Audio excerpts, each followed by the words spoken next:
People have since linked on to a possible Masonic connection to this. Firstly, two inverted V's were cut onto her cheeks. Some people have claimed if you put those two V's together, you would actually get an M denoting a Mason. Secondly, half her apron was removed, and obviously the link to aprons and Masons is obvious. Thirdly, the name Mitre Square. Well, people are saying obviously the mitre and the square both being Masonic symbols.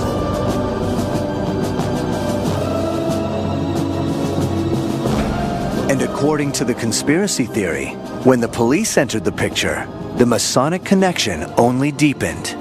At 2:55, just an hour and 10 minutes after the murder of Catherine Eddowes in Mitre Square, PC Alfred Long was walking up Goulston Street.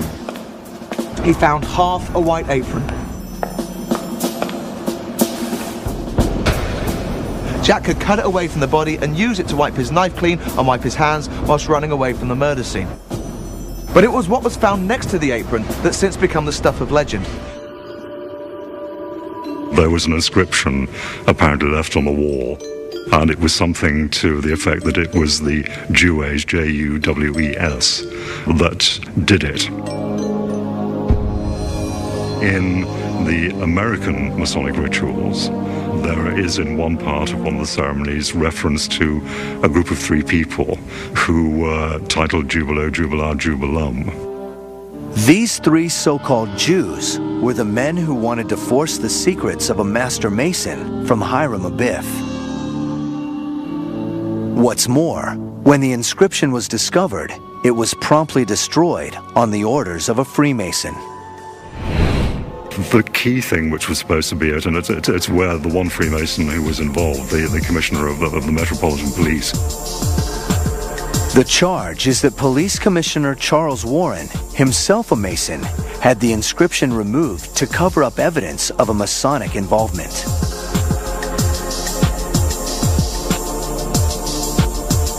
But why would a Mason go on such a killing spree? There are a number of writers who have claimed that this was a Masonic conspiracy for a number of different reasons, but generally a conspiracy to preserve the status quo. That status quo was the position of Prince Albert Edward, grandson of Queen Victoria. Allegedly, he had an affair with a prostitute named Annie Crook, who became pregnant. 4 of her fellow streetwalkers knew of this, so all 5 women were murdered to keep the pregnancy secret.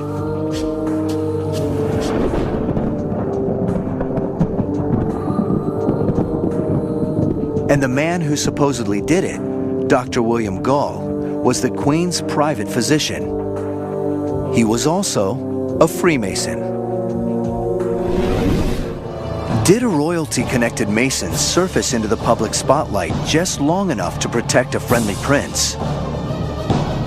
Is this how they operate, and why they've endured for so long? Freemason legends portray the craft as quietly existing for thousands of years.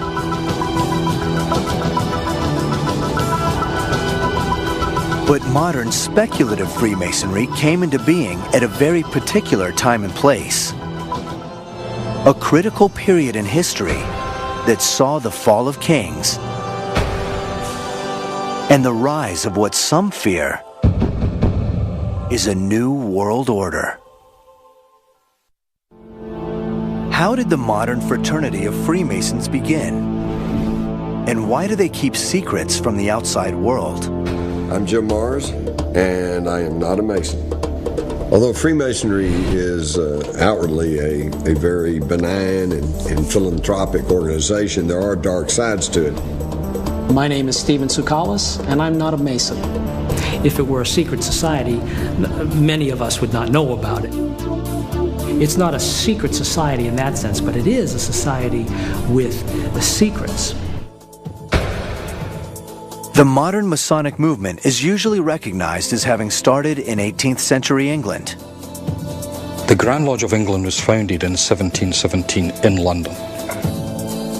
Near St. Paul's Cathedral, a group of gentlemen convene at a pub called the Goose and Gridiron and formally pledge their allegiance to a club they call the Freemasons. While the original operative Freemasons were the stonecutters of the Middle Ages, this new Masonic order is made up of merchants and aristocrats who indulge in secret passwords and costume dramas. They call themselves speculative Masons, who discuss progressive ideas and speculate on the meaning of life. What happens in 1717 is still relatively mysterious. We've only got one broadly contemporary account of the foundation of the Grand Lodge. There are no reports in contemporary newspapers. Freemasons have a long tradition of secrecy. Some of the original secrets of the Freemasons were the operative secrets. They knew how to cut stone so it would be as strong as possible if they put it across a lintel. They knew how to make arches. Very importantly, they knew how to make squares. Getting the best jobs meant proving you were a member of the craft. The stonemason who is travelling from one building site to another, how is he going to identify himself to someone else that he is a stonemason? Well, he's got handshake, and this only shows that they are stonemasons. The operative tradition of keeping trade secrets carried over to the speculative Masons, who established handshakes, passwords, and rituals to create a sense of membership in their club. Just a few years after the meeting at the Goose and Gridiron, the Freemasons had hundreds of members, several branches called lodges, and a written constitution filled with fantastic symbols, signals, tools, and hand clasps. Even their own alphabet. They eventually devise a hierarchy of novice masons, master masons, and grand masters. 3 levels called degrees, each one reached through a secret initiation and rewarded with a password that members swear never to reveal under penalty of death. New members are never asked to join. They must do the asking, and they are approved by secret ballot. A white ball for a yes vote, a single dark stone means exclusion. It's the origin of the term blackball. Tools of the builder's trade become symbols of the order. Speculative Freemasonry was formally established in 1717. But some claim the craft goes back well before that meeting at the Goose and Gridiron.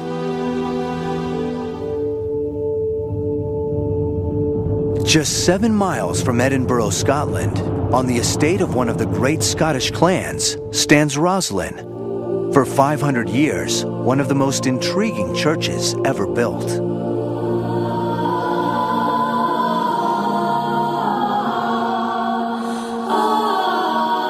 Rosslyn is so full of strange symbols, observers have found links between this church and everything from the Masons to Solomon to the Templar Knights, whom legend says fled to Scotland once they were disbanded.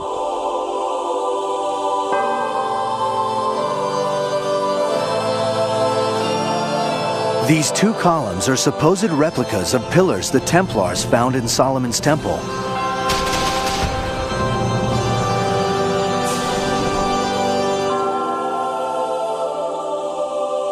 Some claim the symbolism of Rosslyn links all these stories and even points the way to the Holy Grail. But it's all speculation. In an age of uncertainty, we seek certainty. Rosslyn is not about certainty or putting something in a neat little box that everyone can say that's for sure what it is. That is not the point. It is a personal challenge for us to decode this building. I've studied this certainly 40 years. I have to say that the place is as big a mystery to me almost as it was when I first began as to why it was built. It is a total mystery.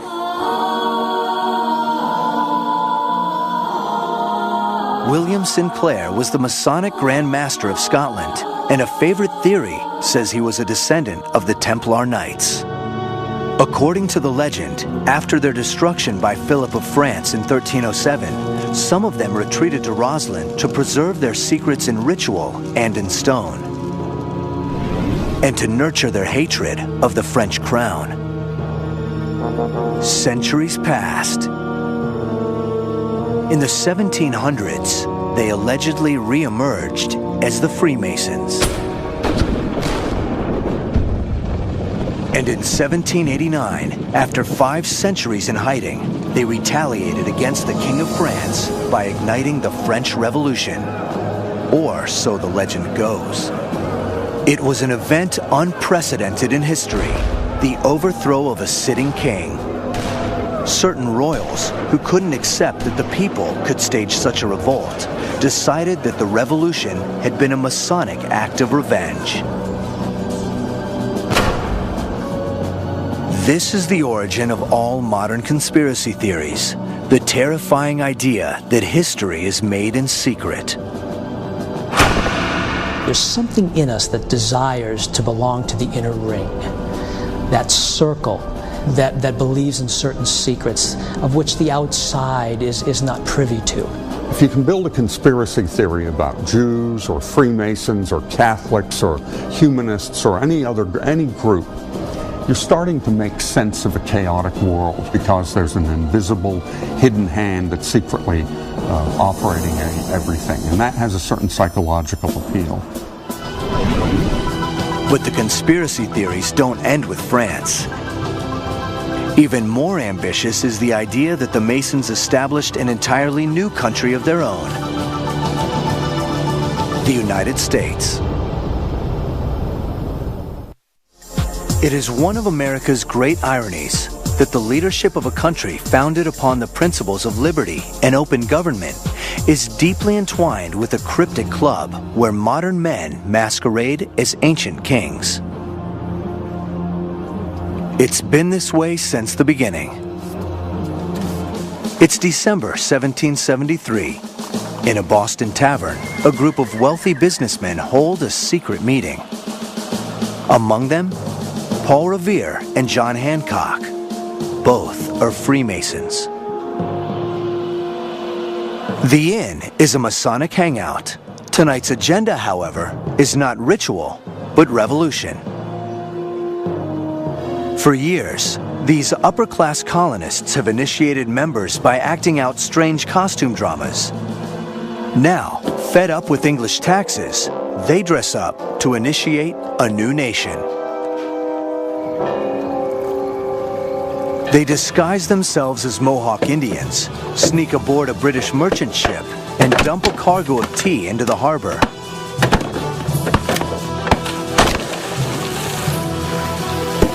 This act of sabotage becomes known as the Boston Tea Party.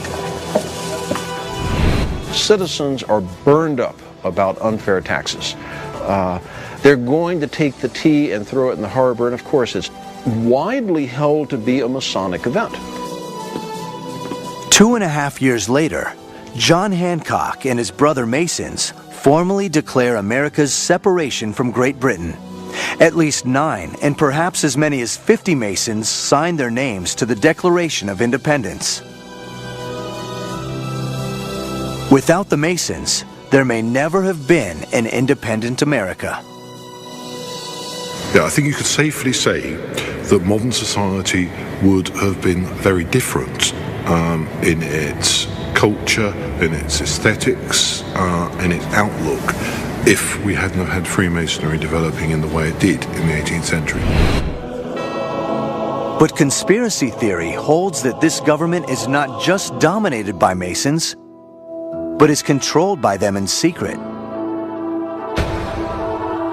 They even model their capital city on the cryptic geometry of the Masonic craft. Masonic icons appear throughout the bricks and marble facades of Washington. Even the laying of the cornerstone of the U.S. Capitol was overseen by George Washington, dressed in full Masonic regalia. The gavel in American courtrooms comes from Masonic tradition. And the Washington street grid just north of the White House traces out a star which appears in Masonic symbolism, but which some insist is a satanic pentagram. There is also the shocking symbolism on the reverse of the U.S. dollar bill. America's founding fathers appointed a committee to design an emblem for the infant nation.